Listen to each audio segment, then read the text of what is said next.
Turn the car around. Now. That's what my dad whispered to my mom on that quiet highway stretch. We were halfway to our family cabin, our first trip in years. The radio played soft jazz. My little brother had finally fallen asleep. And just like that, everything changed. Why? I asked. My dad's hands clenched the seat. Just please. Turn around. I'd never heard fear like that in his voice. My name is Haley Strickland. And if you think you know how this ends, stay tuned. Because when your parents beg you to run, but won't tell you what you're running from, what do you do with the silence? What do you do with the secrets they've buried in your name? The rest of the ride back was dead silent. Except for Mom's breathing, fast and shallow. Except for Dad's eyes in the rear view, darting like prey. They didn't speak for 20 minutes. Then, I didn't think she'd be there, Mom whispered. She's always there, Dad muttered. She's never left. I turned my head. Who's she? They said nothing. Not when I asked again. Not when we stopped for gas. Not even when we got home and I begged them to talk. Instead, they locked the bedroom door. And I lay awake that night, hearing them argue in hushed tones. Something about a promise. Something about 30 years ago. Something about me. At 2:03 a.m., the door creaked open. My dad stood there. His face looked different in the dark. Older. Broken. He handed me a dusty photo. Edges curled, colors faded. 3 people stood smiling in front of the exact same cabin we were driving to. A man. A woman. And a girl. My jaw dropped. Because the girl in the photo? She looked exactly like me. Same freckles. Same dimple. Same birthmark on the collarbone. But the photo was dated. 1993. 6 years before I was even born. She had your name too, Dad whispered. Haley. I froze. He tucked the photo into my hand and said one thing before walking away. She died in that cabin. And the day you were born, she came back. I didn't sleep. Not because I was scared, but because I was staring at her. The girl in the photo. Same crooked smile. Same lazy eye. Same scar by the chin that I thought was mine alone. I turned the photo over. A note, scribbled in ink barely visible under the yellowing paper. For Haley. So you'll always remember who you were. Who I was. At breakfast, I laid the photo on the table between us. Talk. Dad just stared at it. Mom shook her head like it would rattle the memory loose. She was our first daughter, Mom finally said. She died at 7. The doctor said it was natural. But it wasn't, Dad added quietly. She drowned in the lake. Alone. At night. She wasn't supposed to be outside. But you said it was natural causes. That's what we told everyone. Even ourselves. But why hide it from me? Why pretend she never existed? My mom's hands trembled as she reached for her tea. Because the night you were born, we heard her voice again. I blinked. You mean spiritually? Like grief hallucination? No, my dad said, voice barely above a whisper. I mean we heard her. In the hospital. Clear as day. She said, Mommy, don't forget me again. My skin prickled. We thought we were losing our minds, Mom said. Until the nurse walked in holding you and dropped the chart. Because she said you looked like a ghost. I wanted to laugh. Scream. Say they were being ridiculous. But deep down, I remembered something. At age 4, I used to talk to someone at night. A girl who would sit by my window. I called her Mirror Haley. I thought it was just an imaginary friend. She'd say strange things like, this time, don't go in the water. This time, stay away from the swing. I thought it was normal. Until now. I want to go to the cabin, I said. Both of them snapped their heads toward me. No, Dad said instantly. We left for a reason. I want answers. He hesitated, then quietly said, you don't search for what's already found you once. But that night, I packed my bag and slipped out the door. Because some stories don't wait for permission. They wait for return. The air around the cabin was still. Not peaceful. Not quiet. Still, like something was holding its breath. I hadn't been there in years, yet my hands knew exactly where the spare key was hidden. Under the rusted wind chime shaped like a sunflower. The one Mom said was just decoration. I unlocked the door. The wood groaned like it hadn't been touched in decades. Inside, everything was preserved. Too preserved. Couch cushions untouched. Cups still stacked. A drawing on the fridge. Faded crayon lines of a little girl by a lake. The name in the corner? Haley. I swallowed hard. I wandered room to room, heart thudding. Then I saw it. A small door I had never noticed before, tucked behind the hallway coat rack, covered in dust. Not just any door, a crawl space. I hesitated, reached for the knob. Locked. Something in me whispered, don't force it. So instead, I explored the basement. That's when I found the box. An old toy chest, covered in cobwebs. But it wasn't toys inside, it was journals. Dozens of them. Small, cloth-bound, each labeled. Haley, age 5. Haley, age 6. Haley, final. My fingers shook as I opened the last one. The final page read, "They think I'm sleeping, but I'm not." I heard them say I shouldn't be here anymore, that something's wrong with me. But I didn't do anything. I just told the truth. Below it, a child's drawing. 3 stick figures by a lake. One crossed out in red. The one labeled Haley. I stepped back. Suddenly, the floorboard creaked behind me. I spun around. No one. Just the heavy breath of silence. And the faint sound of dripping water from somewhere it shouldn't have been dripping. Then, the lights flickered. Once. Twice. Out. I froze. And in that pitch black, a whisper crawled across the room. It was soft. Childlike. This time, don't let them lie. The air turned icy. My breath visible in clouds. The journal pages fluttered. And just before the lights returned, I saw her reflection. In the mirror behind me. Smiling. But I wasn't smiling. And I wasn't alone. I ran. Out of the basement. Up the stairs. Into the open air. But the forest around the cabin looked wrong. Taller. Thicker. Like it had grown overnight just to trap me inside. I stood on the porch, gasping, and that's when I saw the car. Parked halfway down the gravel road. Dad's truck. He was here. I barely made it to the front steps before I shouted, "Why didn't you tell me everything?" He didn't look surprised to see me. He looked resigned. "I told your mother this would happen," he muttered. "That if we didn't burn it all, it would find its way back." "What is it?" I yelled. He walked past me and into the cabin like he was walking into a memory. And maybe he was. "Your sister didn't drown, Haley," he said. "She was pushed." That word stopped my breath. I found her that night. By the lake. Her eyes wide open. Not afraid. Just waiting. "Who did it?" I whispered. He sat down on the old plaid sofa, head in hands. "I don't know. We never did." But the week after, strange things started happening. The swing outside creaking at midnight. Footsteps in the hallway. Journals written in ink we didn't own. Your mother started waking up with scratches on her arms. I swallowed hard. "Why did you name me after her?" He finally looked at me. "Because the name came to me in a dream." She whispered it. I turned away. My skin felt too tight. "She's not just a ghost," I said. "She's angry. She's been trying to warn me, protect me, or something." He stood and walked to the crawl space. "Whatever she is, this is where it started." He pulled out a small iron key from his pocket. "Last time we opened this, we closed it forever. But maybe it's time." The key fit perfectly. The door groaned. Inside, the space was barely lit. Just one old trunk and a child's shoe. I picked up the shoe. A name was scribbled on the bottom. Adeline. "Who's Adeline?" I asked. Dad froze. That was her friend. The one she said pushed her. My heart dropped. Because that name, it was on the contact list of my phone.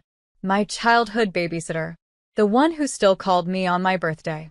The one Mom always avoided when she visited. The one who, 20 minutes before we turned around, had texted me, Can't wait to finally see you again at the lake. I dropped the shoe. Adeline. The name echoed in my head like a forgotten lullaby twisted wrong. I pulled out my phone, scrolled to her last message. Can't wait to finally see you again at the lake. I never replied. I hadn't even noticed it at the time. Now it felt like a warning disguised as a welcome. I turned to my dad. Why would she text me? After all these years? He looked pale. Because she thinks you're her friend. The one she never finished with. I backed away. You think she believes I'm Haley? She doesn't just believe it, he whispered. She's always believed it. Because something in her broke that night. I stared at the crawlspace trunk. A name was carved faintly on the lid. A+H = forever friends. I opened it. Inside were a pink sweater, size 6, a friendship bracelet broken, and a cassette tape labeled, Last Day, Just Us. I found the old player tucked behind the trunk. Slid in the tape. Play. A child's voice giggled. Okay, it's recording. Another voice followed. Softer. Do you really have to move, Haley? No. Mommy said we can stay one more day. Silence. Then a whisper. If I can't keep you, I'll make sure no one else can. A splash. Then static. I dropped the player. Dad shut the crawlspace. We buried that tape years ago. It was in the trunk. No, Haley, we burned the trunk. I didn't answer. Because suddenly, my phone buzzed again. A photo. From an unknown number. Taken just now. Me. Standing at the cabin window. Except, I wasn't at the window. I was in the hallway. I bolted outside. Spun in every direction. No one. But then I heard it, a soft, sweet humming. From the trees. I turned slowly. A figure. Standing just at the edge of the forest. A woman. Long brown braid. Yellow sundress. Head tilted. It was Adeline. Older. But not. She raised her hand slowly and waved. And my body? It remembered. The same wave I saw every summer growing up. The same tilt of the head. She mouthed one thing before disappearing into the trees. Let's go back to where it ended. And for the first time in my life, I felt the weight of someone else's memory pulling me toward the lake. I didn't tell Dad where I was going. Some truths don't wait for permission. They burn through your skin until you chase them down barefoot. The trees grew tighter the closer I got to the water. Like nature itself was trying to rewind time. To drag me back to the moment I never lived, but somehow remembered. When the lake finally appeared, I stopped. The water was perfectly still. Not a ripple. Not a breeze. Just that haunting reflection of the sky.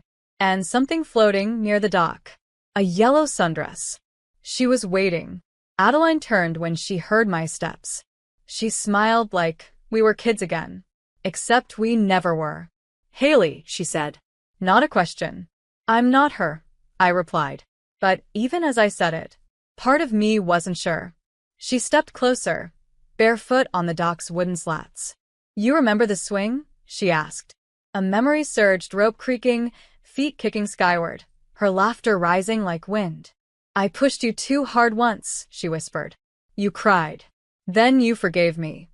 I blinked. That wasn't me. She tilted her head. But you have her eyes. I didn't reply. My heart thundered in my ears. She reached into her pocket and pulled out the bracelet.